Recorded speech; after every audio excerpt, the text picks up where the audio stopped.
Hello বন্ধুরা, কেমন আছেন? সবাইকে নতুন ব্লগে শুভেচ্ছা। আজ আমরা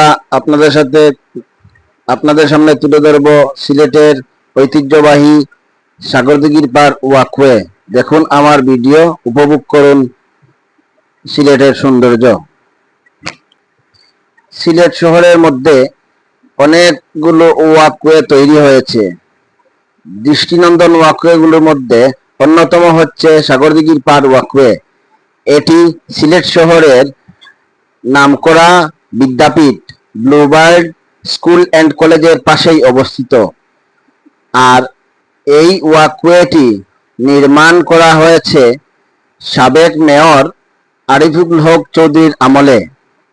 সিলেট নগরীর সৌন্দর্য বর্ধন এবং সাধারণ জনগণের হাঁটার জন্য তৈরি করা হয়েছে সাগরদিঘির পার ওয়াকওয়ে।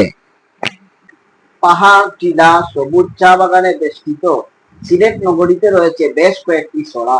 দীর্ঘদিন যাবৎ দখল দূষণে অস্তিত্ব হারাচ্ছিল সড়াগুলি। দখল দূষণের হাত থেকে সড়া রক্ষা করতে ও নগরীর শোভা বর্ধন ও জলাবদ্ধতা দূর করতে সিলেট সিটি কর্পোরেশনের পক্ষ থেকে সড়াগুলো উদ্ধারের উদ্যোগ নেওয়া হয়। সিলেট সিটি কর্পোরেশনের সাবেক মেয়র আরিফুল হক চৌধুরীর আমলে সাগরদিঘির পাড়ে চড়ার পাশে ওয়াকওয়ে নির্মাণের উদ্যোগ নেন। এই ওয়াকওয়ে প্রকল্পের বেশ কিছু কাজ এখনো বাকি আছে। প্রায় 10 কোটি টাকা ব্যয় করে দুটি ধাপে নগরীর সাগরদিঘির পাড় এলাকায় ওয়াকওয়ে নির্মাণের উদ্যোগ নেয় সিলেট সিটি কর্পোরেশন। ওয়াকওয়ে নির্মাণের জন্য মালদেচড়ার পাড়ে থাকা গাছ রক্ষা করে নকশা তৈরি করা হয়েছিল। সে অনুযায়ী অনেকগুলো গাছ অক্ষত রেখে প্রথম দফায় কাজ শেষ হয়।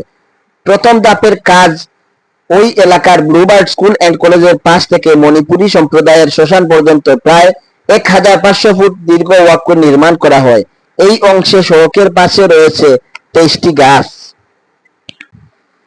সাগরদিঘির পার ওয়াকওয়েতে যারা ভ্রমণে যাবেন, যাওয়ার আগে অবশ্যই কিছু জিনিস মাথায় রাখবেন।